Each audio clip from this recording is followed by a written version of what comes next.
Sim, eu saúdo você com a paz do Senhor Jesus. Feliz em ter aqui você de novo comigo. Mais um final de semana. Feche os seus olhos, vamos iniciar a nossa leitura com oração.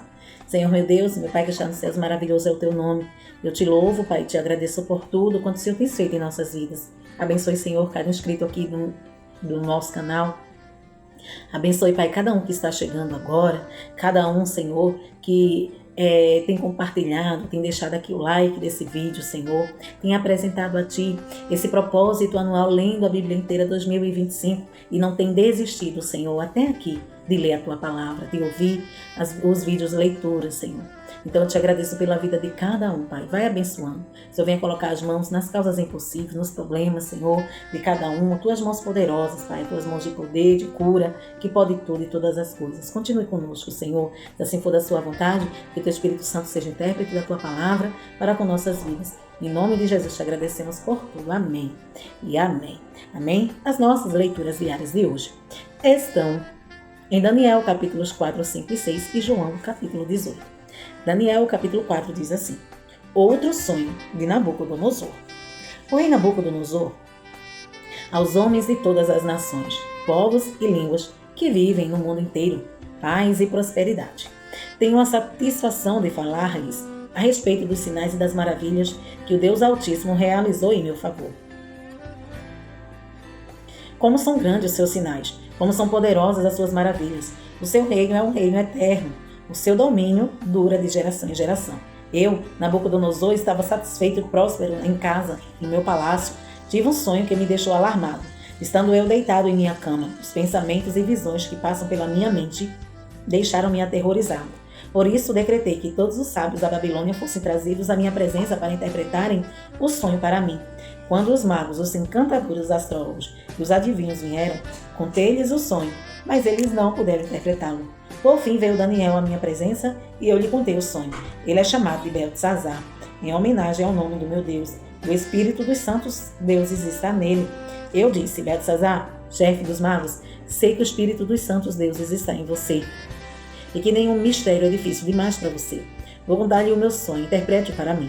Então são as visões que tive quando estava deitado em minha cama. Olhei, diante de mim estava uma árvore muito alta. No meio da terra, a árvore cresceu tanto que a sua copa encostou no céu. Era visível até os confins da terra. Tinha belas folhas, muitos frutos, e nela havia alimento para todos. Debaixo dela os animais do campo achavam abrigo, e as aves do céu viviam em seus galhos. Todas as criaturas se alimentavam daquela árvore. Nas visões que tive deitado em minha cama, olhei e vi diante de mim uma sentinela, um anjo, que descia do céu.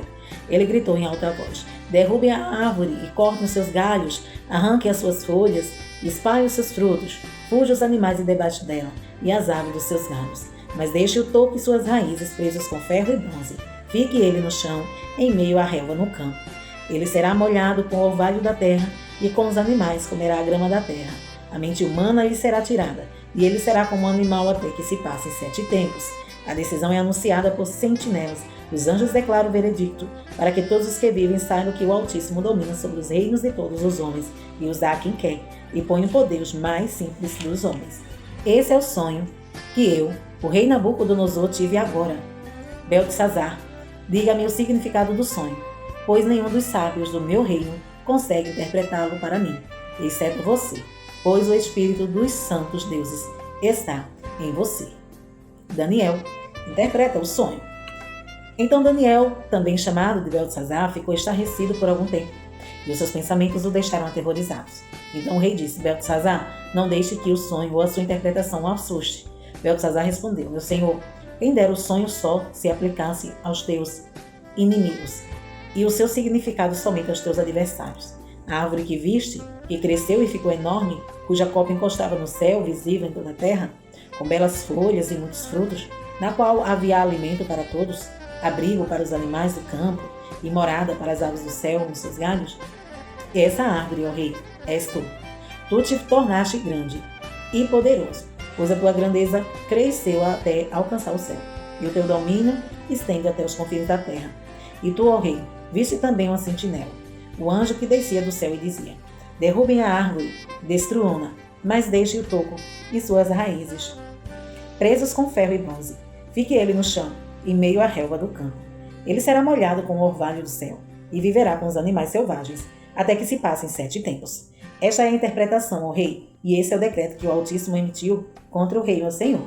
Tu serás expulso do meio dos homens, e viverás com os animais selvagens. Comerás capim como os bois, e te molharás com o orvalho do céu. Passarão 7 tempos, até que admitas que o Altíssimo domina sobre os reinos dos homens, e os dá a quem quer. A ordem para deixar o toco da árvore com as raízes significa que o teu reino te será devolvido quando reconheceres que os céus dominam.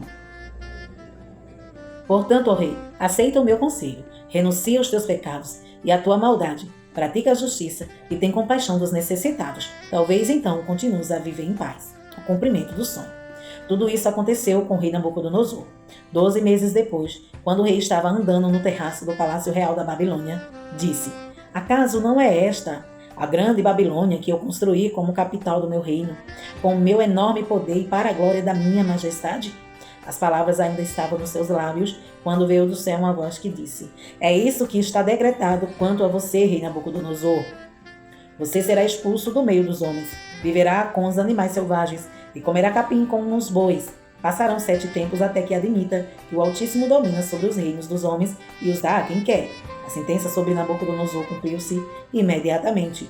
Ele foi expulso do meio dos homens e passou a comer capim como os bois. Seu corpo molhou-se com o orvalho do céu, até que os seus cabelos e pelos cresceram como as penas da águia, e suas unhas como as garras das aves. A fim daquele período, eu, Nabucodonosor, levantei os meus olhos ao céu e percebi que o meu entendimento tinha voltado. Então, louvei o Altíssimo, um rei, e glorifiquei aquele que vive para sempre. O seu domínio é um domínio eterno.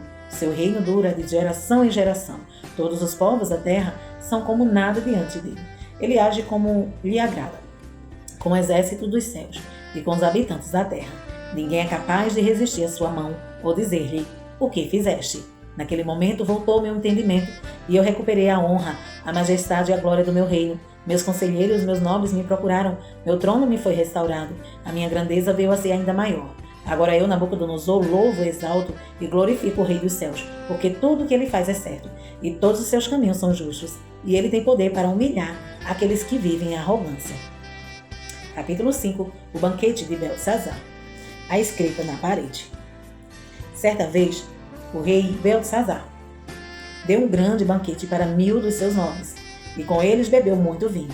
Enquanto Beltesazar bebia vinho, deu ordens para trazer as taças de ouro e de prata que o seu predecessor, Nabucodonosor, tinha tomado do templo de Jerusalém, para que o rei e os seus nobres, as suas mulheres e as suas concubinas bebessem nessas taças. Então trouxeram as taças de ouro que tinham sido tomadas do templo de Deus em Jerusalém, e o rei e os seus nobres, as suas mulheres, as suas concubinas, beberam nas taças.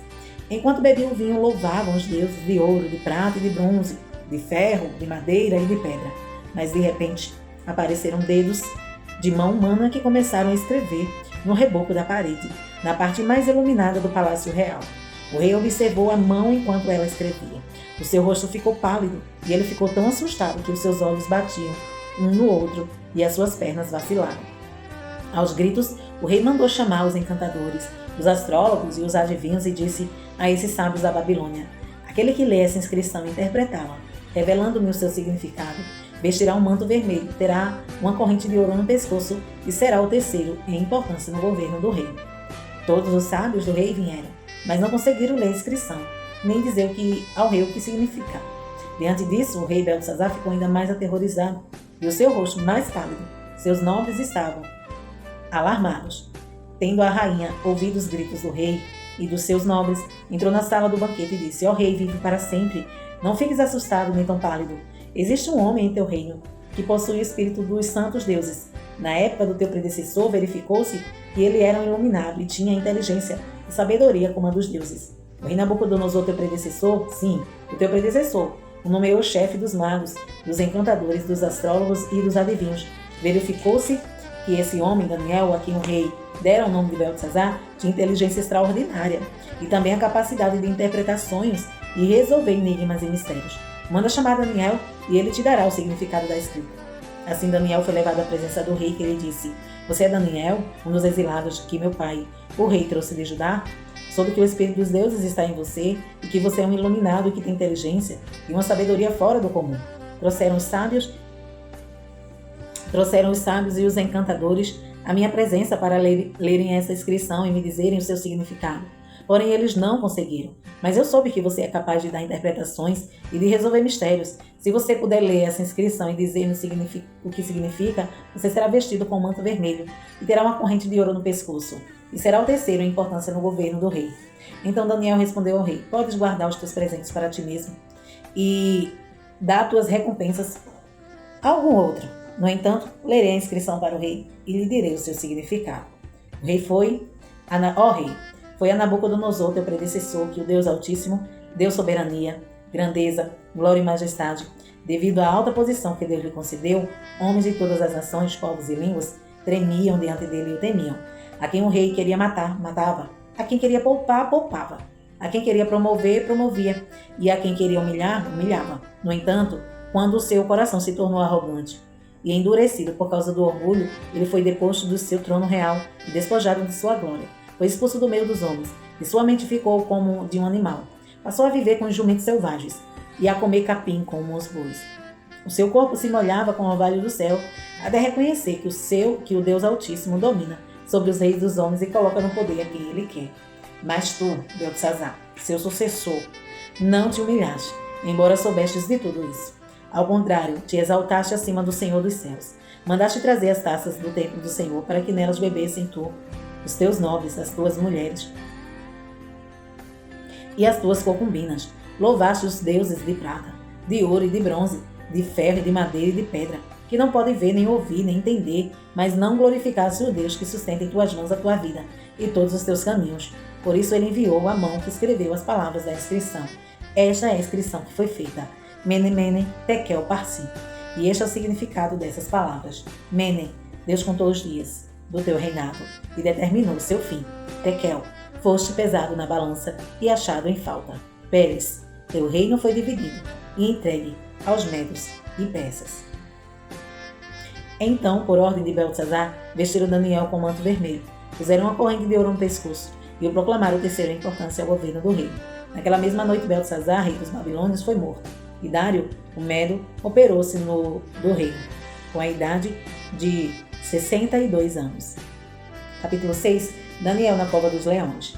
Dário achou por bem nomear 120 sátrapas para governar em todo o reino, e colocou 3 supervisores sobre eles, um dos quais era Daniel. Os sátrapas tinham que prestar contas a eles, para que o rei não sofresse nenhuma perda. Ora, Daniel se destacou tanto entre os supervisores que os sátrapas, por suas grandes qualidades, que o rei planejava colocá-lo à frente do governo de todo o império. Diante disso, os supervisores e os sátrapas procuraram motivos para acusar Daniel em sua administração governamental, mas nada conseguiram. Não puderam achar nele falta alguma, pois ele era fiel, não era desonesto nem negligente. Finalmente, esses homens disseram: jamais encontraremos algum motivo para acusar Daniel, a menos que seja algo relacionado com a lei do Deus dele. E assim os supervisores e os sátrapas, de comum acordo, foram falar com o rei. O rei, Dário, vive para sempre. Todos os supervisores reais, os prefeitos, os sátrapas, os conselheiros e os governadores concordaram em que o rei deve emitir um decreto ordenado que todo aquele que orar a qualquer deus, a qualquer homem, nos próximos 30 dias, exceto a ti, ó rei, será tirado na cova dos leões. Agora, ó rei, emite o decreto e assinam para que não seja alterado conforme a lei dos médios e dos persas, que não pode ser revogado. E o rei Dário assinou o decreto. Quando Daniel soube que o decreto tinha sido publicado, foi para casa, para seu quarto, no andar de cima, onde as janelas davam para Jerusalém. E assim fez o que costumava fazer. 3 vezes por dia ele se ajoelhava e orava, agradecendo ao seu Deus. Então aqueles homens foram investigar e encontraram Daniel orando, pedindo ajuda a Deus. E foram logo falar com o rei acerca do decreto real. Tu não publicaste um decreto ordenando que nestes 30 dias todo aquele que fizer algum pedido a qualquer deus ou a qualquer homem, exceto a ti, ó rei, será lançado na cova dos leões? O rei respondeu: o decreto está em vigor, conforme a lei dos médios e dos persas, que não pode ser revogada. Então disseram ao rei: Daniel, um dos exilados de Judá, não te dá ouvidos, ó rei, nem ao teu decreto que assinaste. Ele continuou orando 3 vezes por dia. Quando o rei ouviu isso, ficou muito contrariado e decidiu salvar Daniel. Até o pôr do sol fez o possível para livrá-lo. Mas os homens lhe disseram: lembra-te, ó rei, de que segundo a lei dos médios e persas, nenhum decreto ou edito do rei pode ser modificado. Então o rei deu ordem a eles. Trouxeram Daniel e o jogaram na cova dos leões. O rei, porém, disse a Daniel que o seu Deus, a quem você serve continuamente, o livre. Taparam a cova com uma pedra e o rei a selou com seu selo e com os anéis de seus nobres, para que a decisão sobre Daniel não se modificasse. Tendo voltado ao palácio, o rei passou a noite sem comer e não aceitou nenhum divertimento em sua presença. Além disso, não conseguiu dormir. Logo ao alvorecer, o rei se levantou e correu para a cova dos leões. Quando se aproximou da cova, chamou Daniel com voz que revelava aflição. Daniel, servo do Deus vivo, será que o seu Deus, a quem você serve continuamente, pode livrá-lo dos leões? Daniel respondeu: ó rei, vive para sempre. O meu Deus enviou seu anjo que fechou a boca dos leões. Eles não me fizeram mal algum, pois fui considerado inocente à vista de Deus. Também contra ti não cometi mal algum, ó rei. O rei muito se alegrou e ordenou que tirasse Daniel da cova. Quando tiraram da cova, viram que não havia nele nenhum ferimento, pois ele tinha confiado no seu Deus. E por ordem do rei, os homens que tinham acusado Daniel foram atirados na cova dos leões, junto com suas mulheres e seus filhos. E estes, antes de chegarem ao fundo, os leões os atacaram e despedaçaram todos os seus ossos. Então o rei Dário escreveu aos homens de todas as nações, povos, línguas de toda a terra: paz e prosperidade. Estou editando o decreto para que em todos os domínios do império os homens temam e reverenciem o Deus de Daniel, pois ele é o Deus vivo e permanece para sempre. O seu reino não será destruído, seu domínio jamais acabará. Ele livra e salva, faz sinais e maravilhas nos céus e na terra. Ele livrou Daniel do poder dos leões. Assim Daniel prosperou durante os reinados de Dário e de Ciro, o persa. João, capítulo 18. Jesus é preso. Tendo terminado de orar, Jesus saiu com seus discípulos e atravessou o vale de Cedron. Do outro lado, havia um olival onde entrou com eles. Ora, Judas, o traidor, conhecia aquele lugar, porque Jesus muitas vezes se reunira ali com seus discípulos. Então Judas foi para o olival, levando consigo um destacamento de soldados e alguns guardas enviados pelos chefes dos sacerdotes e fariseus, levando tochas, lanternas e armas. Jesus, sabendo tudo o que lhe ia acontecer, saiu e lhe perguntou: a quem vocês estão procurando? A Jesus de Nazaré, responderam eles. Sou eu, disse Jesus. E Judas, o traidor, estava com eles. Quando Jesus disse, sou eu, eles recuaram e caíram por terra. Novamente lhes perguntou, a quem procuram? E eles disseram, a Jesus de Nazaré. Respondeu Jesus, já lhe disse que sou eu. Se vocês estão me procurando, deixem ir embora esses homens. Isso aconteceu para que se cumprissem as palavras que ele dissera. Não perdi nenhum dos que me deste. Simão Pedro, que trazia uma espada, tirou-a e feriu o servo de um sumo sacerdote, decepando-lhe a orelha direita. O nome daquele servo era Malco. Jesus, porém, ordenou a Pedro, guarde a espada. Acaso não haverei de beber o cálice que meu pai me deu? Jesus é levado a Anás. Assim o destacamento dos soldados com seu comandante e os guardas dos judeus prenderam Jesus. Amarraram-no e levaram primeiramente a Anás, que era sogro de Caifás, o sumo sacerdote, naquele ano. Caifás era quem tinha dito aos judeus que seria bom que um homem morresse pelo povo. Pedro nega Jesus. Simão, Pedro e outros discípulos estavam seguindo Jesus. Por ser conhecido do sumo sacerdote, esse discípulo entrou com Jesus no pátio da casa do sumo sacerdote, mas Pedro teve que ficar esperando do lado de fora da porta. O outro discípulo, que era conhecido do sumo sacerdote, voltou, falou com a moça encarregada da porta e fez Pedro entrar. Ela então perguntou a Pedro, você não é um dos discípulos desse homem? Ele respondeu, não sou. Fazia frio.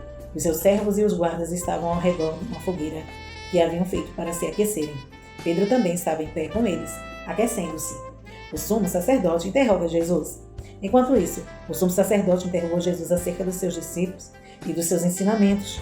Respondeu Jesus, eu falei abertamente ao mundo, sempre ensinei nas sinagogas e no templo, onde todos os judeus se reúnem. Nada disse em segredo, porque me interrogas. Pergunta aos que ouviram, certamente eles sabem o que eu disse. Quando Jesus disse isso, um dos guardas que estava perto bateu-lhe no rosto. Isso é jeito de responder ao sumo sacerdote? Perguntou ele. Respondeu Jesus, se eu disse algo de mal, denuncie o mal. Mas se falei a verdade, por que me bateu? Então Anás enviou Jesus de mãos amarradas a Caifás.